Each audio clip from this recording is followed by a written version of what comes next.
What in the heck? Well, hello there, YouTube. Welcome to the corner of Aliqua Creek out there and the Cowlitz River. You guys all remember this? That's the what's left of the Meekler Bridge. It's one of the pylons and one of the main ones that held it up. And of course, this is the road that flowed through. They took that thing down in 1952. But anyway, look what's sitting way over there. It's a surprising 54 degree, although it's 49 right where I'm at least that's what the bike said. Anyway, taking the old street glide out. Old Milwaukee 8. I thought I'd take you guys along with me. Haven't ridden you guys on a Harley in, well, it's been a while. She still looks pretty, and even though half the roads are wet out here, somehow or another she stayed clean. It's all them heavily skirted fenders I'm reckoning. Anyway, you guys want to go for a little rip? Let's do it. Oh yeah, this thing's so nice and comfortable. So pleasing to ride. The old rumble of a Harley. Sound. That solid feeling of epic, iconic motorcycle. Gotta love it, gotta love it. Oh, look at this out here.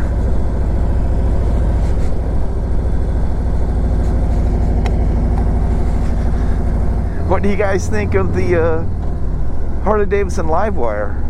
I mean, this thing's been around for, geez, 4 or 5 years now. Well, actually, it's been longer than that, but it's been almost 5 years since, or maybe it's been 5 years since they did the big tour and took it around everywhere. Of course, it looks a lot different now.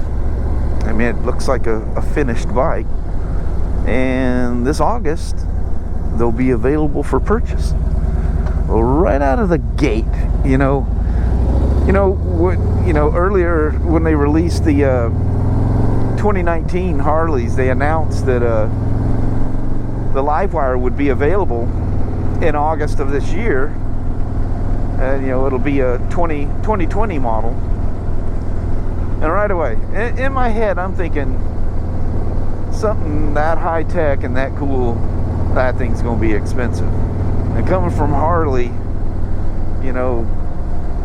they, everything, they're just, it's a premium brand. They use premium materials.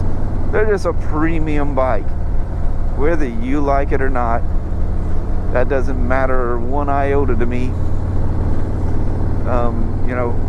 The people that are really negative about them just literally don't know what they're talking about. So you just don't know. You're just a forum reading, troll, basically. Just a Harley hater is what everybody refers to them. I have no need for them. Don't care what they have to say, because they don't know what they're talking about. But this LiveWire, man, that's just Harley flat showing off right there.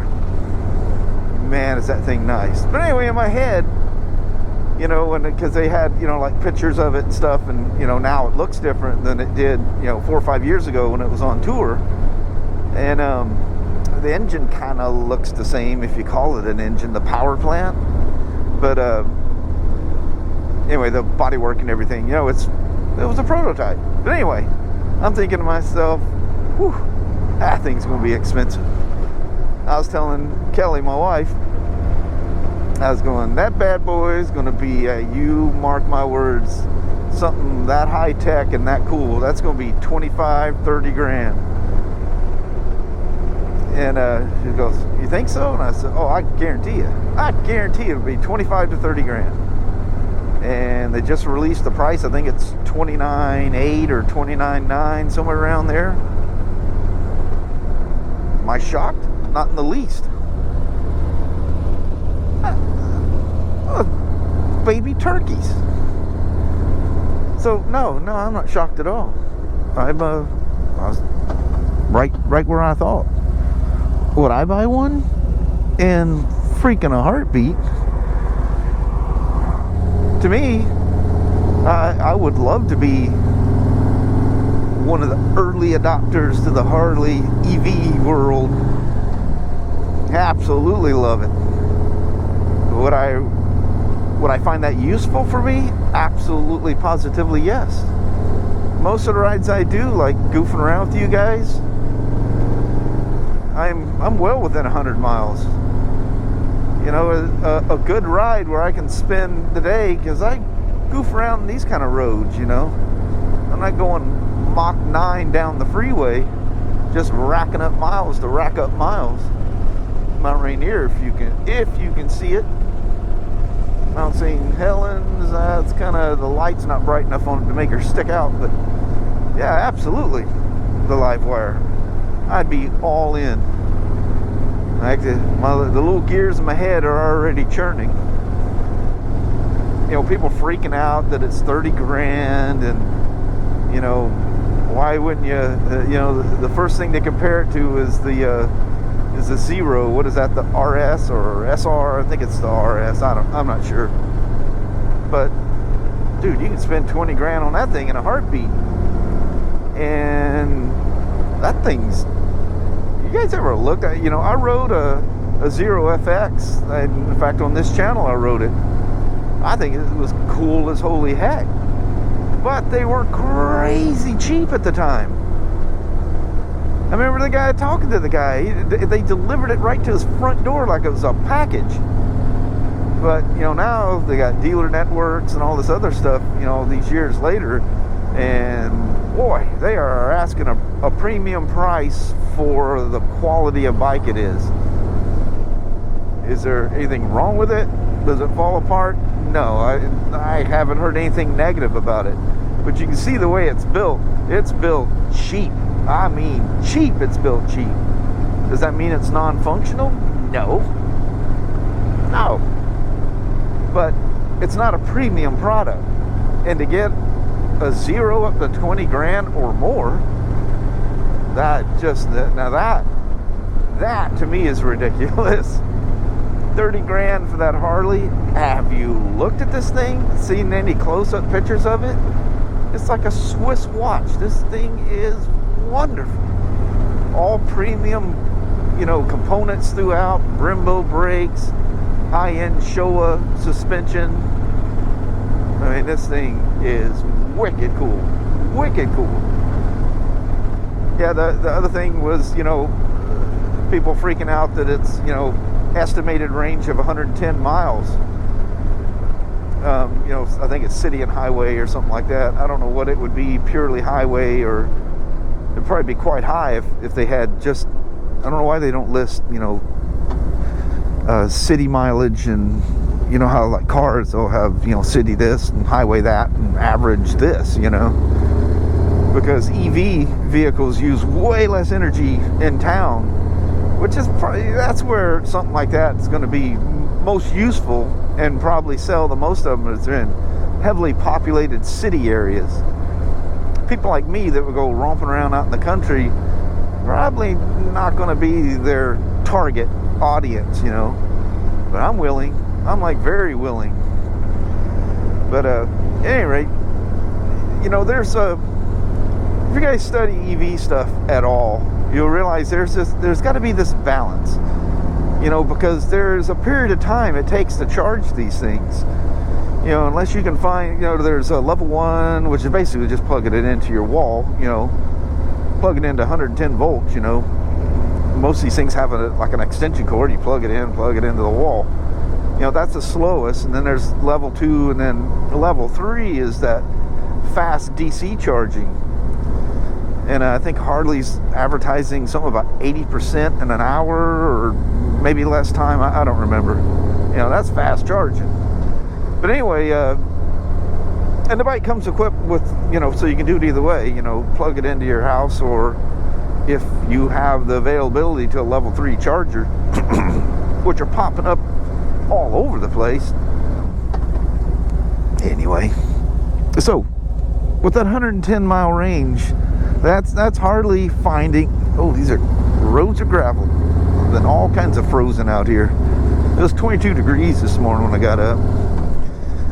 But, you know, you got to have this balance to make the thing useful. So, you know, if you made this thing last like 200 miles, it'd be easy to do. It's just extra batteries. Well, you add extra batteries, and that extends your charge time like by a bunch. You know, so there's got to be this, you know, I want to come out here on the tracks, but if something comes by, that pole's going to come down and land on my head. But there's got to be this balance of, you know, range and the ability to fairly quickly charge the thing up. So that 110 miles, that's just Harley playing this, you know, usefulness average game. 110 miles, dude, that's a long time. You know, you're not going to tour on this thing. You're absolutely not going to go touring on this thing. Don't even fool yourself. You're not going to be throwing, you know, touring bags and touring shields and all this kind of BS on there. You know, a commuter might use it to haul their stuff back and forth to work or whatever, but it's not a touring bike. Not what it's meant to be. So 110 mile range, that's pretty dang good. That's quite good, especially when it's a mixture of highway and city. Man, on the highway, an EV bike, them things, they use up some battery, boy. 30 grand in most people's eyes, just, you know, ridiculous for a motorcycle, but you're buying like super cool technology built like a Swiss watch, you know, and yeah, really nice. I'm just so excited about that thing. I'm a spinning. Price doesn't bother me. I expected it to be really high. This is Olikwa Creek. She's doing her little run, heading for the Cowlitz, where it all ends.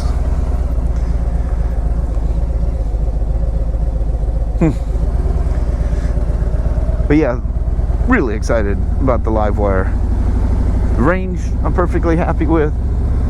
Price, it'd be nice if it was cheaper. Am I freaked out about it? Not in the least. I expected that bad boy to be expensive. So, no shock there. Would I be worried about a first run Harley electric motorcycle? Again, do some research. Look how long Harley's been working on this thing. I'm pretty sure the bugs are, of course, you never know until you hand it to the public, you know, because the public can destroy anything. It doesn't matter what kind of testing you do. They have a way of destroying things. Oh, yeah.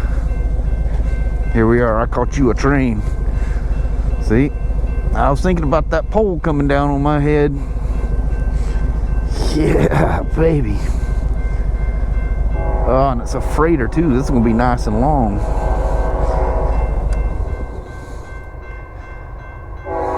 Man, I love trains. That's entirely too cool.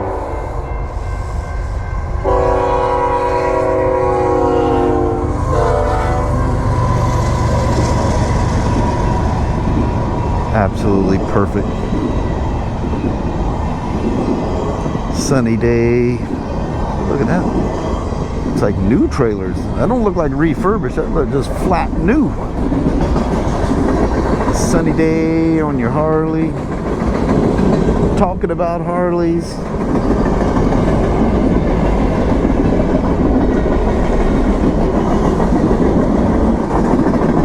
I just watch these trains all day long. Alright. That would be the end.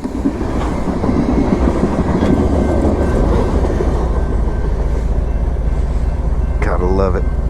Absolutely love it. This brings me back to being a wee little kid. Living in the South, you're pretty much around railroad tracks all the time, it seems. And as a youngster, I did very much so that. Hung around them railroad tracks. I just out here goofing around on the Harley and was thinking about that LiveWire, and I thought to myself, you know, do yourself a little MotoVlog, show the peeps that the Harley still around. I still own it. It still runs. I haven't let her sit to the point she rotted or anything weird like that. Almost. It only has 2,500 miles on it, and she's, what, 2.5 years old now. That's okay. It's my bike to do what I want with. If I don't want to put any miles on it, that's my prerogative. Plus, I spend so much time riding other brands, you know. It's really nice to take your Harley out for a ride. That's for them special days. Special ride for them special days. But let me know what you guys think of the LiveWire. Don't be nasty about it. I mean, really, don't be nasty about it. I just that will be your last comment ever on this channel if you are. I don't put I mean, if you got something constructive to say, that's cool, but if you're nasty, I will never let you comment again. I'll block you from the channel. I just don't have patience for it. There's no need for it. There's enough negativity in the world as it is without people freaking out about a Harley motorcycle.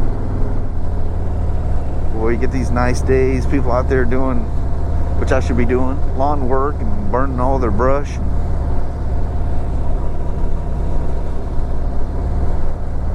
Oh, look at that. This guy's gonna wait for me. Aren't you a nice feller?